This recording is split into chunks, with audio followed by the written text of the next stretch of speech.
Hey guys, welcome back to one trade. So ఇప్పుడు నేను చెప్తున్న ఈ స్టాక్ అనేది నేను ప్రీవియస్గా స్టడీ చేయలేదు, టు బీ ఫ్రాంక్. సో నా కామెంట్ సెక్షన్లో ఒకరు మెన్షన్ చేశారు, అది మీకు డిస్ప్లే చేస్తున్నా. ఆ పర్సన్ మెన్షన్ చేసిన తర్వాత నేను ఈ స్టాక్ గురించి స్టడీ చేశాను. ఈ స్టాక్ గురించి స్టడీ చేసిన తర్వాత నాకు ఒకటి అర్థమైంది, స్టాక్ చాలా బాగుంది. ఫండమెంటల్స్గా రిజల్ట్స్కైనా చాలా బాగా పోస్ట్ చేస్తుంది. అంటే సడన్ జంప్ వచ్చేసింది మరి ఈ స్టాక్లో, అది మాత్రం గుర్తుపెట్టేసుకోండి. సో నేను చెప్తుంది ఏంటంటే మొత్తం ఫుల్ అనాలిసిస్ అయితే చూద్దాం. ప్రజెంట్ అయితే బాగానే ఉంది, అంతేగాని నేను సజెస్ట్ చేశాను, నేను స్టడీ చేసి చెప్పాను మీరు బ్లైండ్గా నమ్మకూడదు. మీ ఓన్ అనాలిసిస్ చేసేసుకున్న తర్వాతనే మీరు స్టాక్లోకి ఎంటర్ అవ్వాలి, పొజిషన్ తీసేసుకోవాలి. అది మీ ఇష్టం completely. Just it's my opinion.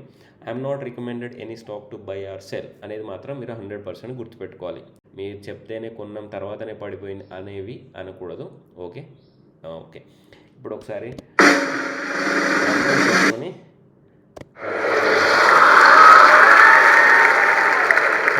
ఈ స్టాక్ పెరిగితే ఇంతే క్లాప్స్తో పెరుగుద్ది అనుకుంటున్నాను నేనైతే.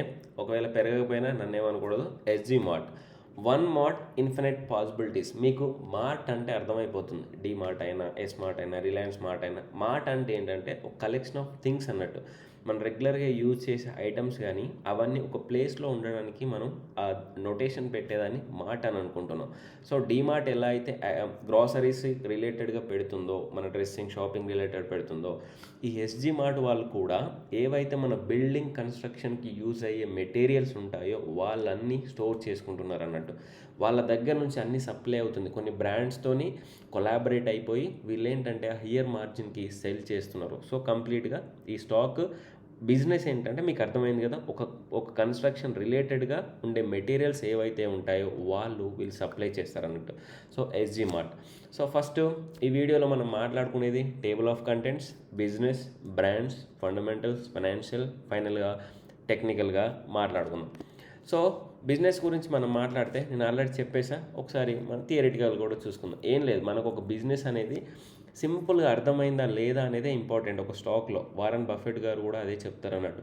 ఏదైనా కంపెనీలో ఇన్వెస్ట్మెంట్ చేసే ముందు మీకు ఆ కంపెనీ గురించి చిన్న ఐడియా అయినా కంప్లీట్గా అసలు ఏం చేస్తుంది అనేది మీకు ఒక క్లారిటీ ఉండాలి. అలా ఉన్నప్పుడే ఆ కంపెనీని మీరు నమ్మగలరు అని ఆయన బుక్లో చెప్తారన్నట్టు.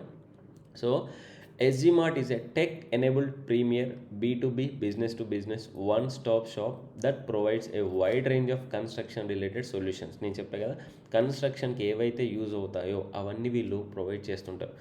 ఇందులో వీళ్ళ ప్రోడక్ట్స్ ఏంటంటే it includes TMT bar, mean steel, mesh net, binding wire, welding rod, steel tube, sanitary ware, bath fittings, laminates, galvanised sheets, HR coil and sheet, all ceramic range of tiles. So నేను కూడా మొన్న మా ఇంటి దగ్గర parking tiles ఒకటి miss అయి ఉండే, దానికోసం వెళ్ళా. కజారియా బ్రాండ్ కూడా చూపిస్తా, వీళ్ళు అదే సేల్ చేస్తున్నారు. Premium tiles, adhesive and grouts, next double charge tiles division, home appliances, lighting for domestic and commercial industrial applications, LED lightings, next fans, modular switches and wiring accessories, water heaters, industrial domestic circuit protection, switch gear and industrial domestic cables and wires. The company plans to expand its product line, adding barbed wire, MS bar, angel, ISMC channel, ISMB beam and patty flat. So మీకు ఇవన్నీ డీటెయిల్గా చెప్పాల్సిన అవసరం లేదు. బేసికల్ ఇవన్నీ చూస్తే ఏంటంటే ఒక ఇంటికి కావాల్సినవి అన్నీ వీళ్ళు ప్రొవైడ్ చేస్తున్నారు. పక్కన ఉన్నాయి కదా, అందుకే ఇమేజ్ కూడా యాడ్ చేశా. బేసికల్ ఇమేజ్ యాడ్ చేస్తే క్లారిటీ ఉంటుంది. సో వీళ్ళ దగ్గర ఇవన్నీ అవైలబిలిటీలో ఉంటున్నాయి.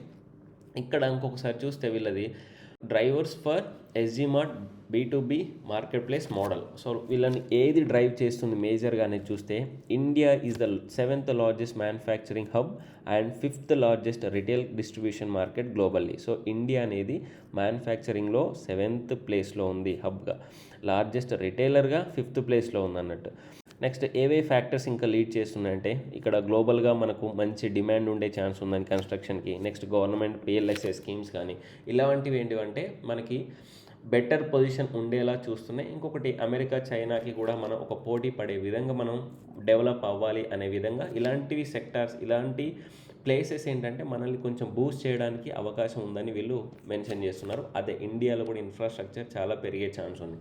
నెక్స్ట్ వీళ్ళ business to business market place ఎలా ఉంటుంది అంటే, సో బిల్డింగ్ మెటీరియల్కి ఏవైతే కావాలి అనుకుంటున్నారో వాళ్ళకి ఎక్కడి నుంచి వస్తాయంటే ఈ మ్యానుఫ్యాక్చరర్స్ ఎవరైతే ఉంటారో వాటి నుంచి వేర్ హౌసెస్ కానీ తర్వాత డీలర్స్కి, ట్రేడర్స్, హోల్సేలర్స్, కాంట్రాక్టర్, డెవలపర్స్ ఎక్కడి నుంచైనా వీళ్ళు డైరెక్ట్గా ఈ బిల్డింగ్ మెటీరియల్స్ డైరెక్ట్ మ్యానుఫ్యాక్చర్స్ నుంచి అయినా తీసేసుకోవచ్చు, వేర్ హౌసెస్ నుంచి అయినా తీసుకోవచ్చు, డీలర్స్ నుంచి అయినా తీసేసుకోవచ్చు అన్నట్టు. సో ఇలా పెడుతూ నో మినిమం పర్చేస్ రిక్వైర్మెంట్, అసలు ఇంత కొంటేనే కొనాలి, ఇంత కొంటేనే ఆర్డర్ చేయాలి, లేకపోతే లేదు అనేది కాదు, ఎంతైనా తీసేసుకోవచ్చు అనే ఒక ఫ్లెక్సిబిలిటీ కూడా వీళ్ళు ఇచ్చారన్నట్టు. ఇంకా కొంచెం డెప్త్గా వెళ్ళి ప్రోడక్ట్ పోర్ట్ఫోలియో చూస్తే మీకు ఇమేజెస్ కోసం యాడ్ చేసే ఇవన్నీ మీరు చూసే ఉంటారు. బైండింగ్ వైర్ కానీ, వైర్ మెష్ అయినా, టీఎంటీ స్టీల్ అయినా, నెక్స్ట్ చెక్కర్డ్ షీట్ అయినా, వెల్డింగ్ రాడ్ అయినా, ట్యాపరింగ్ స్క్రూస్ అయినా, సో ఇవన్నీ పెయింట్స్ అయినా, సిమెంట్ అయినా, టైల్స్ అయినా, బాత్ ఫిట్టింగ్స్ అయినా, లామినేట్స్, ఇవన్నీ వీళ్ళు ప్రొవైడ్ చేస్తున్నాయి. వీళ్ళ బ్రాండ్ మేజర్గా ఏ బ్రాండ్స్తో టైఅప్ అయ్యారు వీళ్ళు, బ్రాండ్ పార్ట్నర్స్ చూడండి.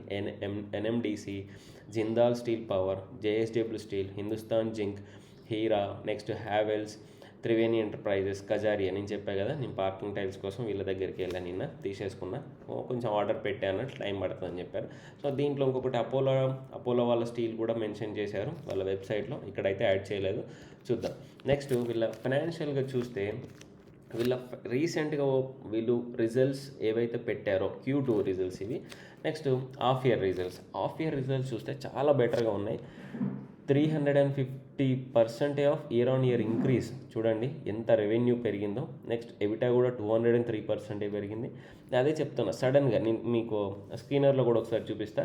ఎబిటా మార్జిన్ పెరిగింది, నెట్ ప్రాఫిట్స్ పెరిగాయి, క్యాష్ ప్రాఫిట్ పెరిగింది, నెట్ ప్రాఫిట్ మార్జిన్ పెరిగింది, నెట్ వర్కింగ్ క్యాపిటల్ డేస్ తగ్గినాయి. నెక్స్ట్ ROCE పెరిగింది, చాలా హెవీగా ఉంది, 76%. ROE చాలా తక్కువ ఉంది, FY24 వాజ్ 66%, సో 2% పెరిగింది. Net cash has 30 September 24, 10 billion rupees ఉన్నాయి ఇంకా వాళ్ళ దగ్గర. రిజిస్టర్డ్ కస్టమర్స్ ఇంతమంది ఉన్నారు, రిజిస్టర్డ్ వెండర్స్ ఇంతమంది ఉన్నారు, అంటే చాలా హ్యూజ్ పోర్ట్ఫోలియో ఉంది. ఒక మంచి ప్రాఫిట్స్ అయితే ప్రజెంట్ పోస్ట్ చేస్తుంది. ఇప్పుడు ఒకసారి ఫండమెంటల్స్ చూస్తే చూడండి, SG మార్ట్ ప్రజెంట్ రన్ అవుతున్న stock price 391. Okay, market cap ఏంటంటే 4387, స్మాల్ అండ్ మిడ్ క్యాప్ రేంజ్లో ఉన్న స్టాక్ ఇది. Okay, company current price 391, high అండ్లో 638, 356, హై 638 ఉంది, లో 356 ఉంది. Book value 102. So price to book value ఎంత రన్ అవుతుందంటే 3.84లో రన్ అవుతుంది. ROE చూసాం కదా, ఇదో 70%, ఇదో 8% చూసాం. ఆ తర్వాత industry PE 37, so stock PE 72. కొంచెం అయితే ఎక్కువే ఉంది, కానీ రిజల్ట్స్తో ఇలా ఒక 1 or 2 టైమ్స్, ఇంకో 2 quarters ఇలానే రిజల్ట్స్ పోస్ట్ చేస్తే ఈ PE అనేది పెద్ద మ్యాటర్ కాదు, ఈజీగా ఇలా చేసేసుకొని పోతూ ఉంటుంది అన్నట్టు. ఇండస్ట్రీ ప్రైస్ టు బుక్ వాల్యూతో కంపేర్ చేస్తే ఆల్మోస్ట్ ఈక్వల్గానే ఉంది, కొంచెం ఎక్కువ ఉంది, సో పెద్ద ప్రాబ్లం లేదు. ఆ తర్వాత డెట్ ఫ్రీ కంపెనీ ఇది ఒకటి. ఇవంటే ఓకే. ఇంకొక ఇక్కడ మనం చూడాల్సిన నెగిటివ్ పాయింట్ ఏంటంటే promoter holding has decreased over last 3 yearsలో -34% రెడ్యూస్ చేసుకున్నారు. అదొకటి నెగిటివ్ పాయింట్గా చూడొచ్చు. ఇక్కడ నాకు ఒకటి కొట్టింది ఏంటంటే, ఎందుకు ఈ సేల్స్ అనేవి 2018లో నుంచి 2023 వరకు అసలు ఏం లేవు, సడన్గా 2023 నుంచి ఇక్కడి నుంచి చాలా హెవీగా పెరిగినాయి. ఇక రీసెంట్గా IPOలోకి వచ్చేసారు, అప్పటి నుంచి ఇంకా హ్యూజ్ మార్జిన్స్ ఉన్నాయి. ఆపరేటింగ్ ప్రాఫిట్ మార్జిన్ అనేది చాలా తక్కువ ఉంది, 2%, 1%. ఆపరేటింగ్ ప్రాఫిట్ అయితే ఓకే, ఎక్స్పెన్సివ్స్ కూడా పెరుగుతున్నాయి. నెట్ ప్రాఫిట్ చూడండి, నెట్ ప్రాఫిట్ కూడా ఓకే, నామినల్గానే ఉంది. ఆ తర్వాత ఆపరేటింగ్ ప్రాఫిట్ అనేది ఇక్కడ ఇయర్ ఆన్ ఇయర్ చూస్తే 19 సేల్స్ అనేవి 1953, 2683, చూడండి మార్చ్లో 2683 సేల్స్, 5 crores ఆఫ్ సేల్స్. ఆ తర్వాత ఆపరేటింగ్ ప్రాఫిట్ పెరిగింది, ఆపరేటింగ్ ప్రాఫిట్ మార్జిన్ అనేది సడన్గా డ్రాప్ అయిపోయింది. ఇక్కడ ఫుల్గా డ్రాప్ అనేది చూడండి, మార్జిన్లో చాలా తగ్గిపోయింది, 56%. అంటే సేల్స్ ఎక్కువ ఉండడం వల్ల ఏమన్నా తక్కువకి వీళ్ళు సేల్ చేశారనుకుంటున్నాను నేనైతే. ఆ తర్వాత నెట్ ప్రాఫిట్ అనేది పెరిగింది, ఓకే, EPS కూడా పెరిగింది. అంటే ఇక్కడ చూడండి, ఈ ప్రీవియస్కి ఇంక అన్నీ రాలేదు, స్టాక్ CAGR బాగానే ఉంది. ఇది చూడాల్సిన పాయింట్. ఫిక్స్డ్ అసెట్స్ కూడా కొంచెం స్టేబుల్గానే ఉన్నాయి. ఇక్కడ చూడాల్సింది ఇంకో నెట్ క్యాష్ ఫ్లో అనేది కొంచెం పెరిగింది. రీసెంట్గా మార్చ్లో వచ్చిన రిజల్ట్స్, రీసెంట్గా పోస్ట్ చేసిన రిజల్ట్స్ మాత్రం బెటర్గా ఉన్నాయి. ప్రమోటర్ హోల్డింగ్ అనేది చాలా వరకు తగ్గిపోయింది, ఇది ఒక్కటి కన్సర్న్గా ఆలోచించాలి మీరు. సో కొంచెం రిస్క్ అనే అనిపిస్తుంది నాకు. బ్రాండ్స్ అయితే ఉన్నాయి, స్టాక్ బాగానే ఉంది, కానీ ప్రమోటర్స్ ఎందుకు మరీ ఇంత 50-40% తగ్గించుకోవడం అనేది చాలా ఎక్కువ. ఆ తర్వాత కూడా రీసెంట్గా సడన్ జంప్ ఒకటే అయింది, ఒకసారి చూడండి, కన్సిడర్ చేయండి. ఇంకో 1 or 2 quarters ఇలానే ప్రాఫిట్ పోస్ట్ చేస్తే బెటరే. కానీ ఈ బిల్డింగ్ మెటీరియల్ ఏదైతే ఉందో దాంట్లో మంచి గ్రిప్ ఉందనుకోవచ్చు. మంచి మంచి బ్రాండెడ్స్తో కొలాబరేట్ అయ్యారు.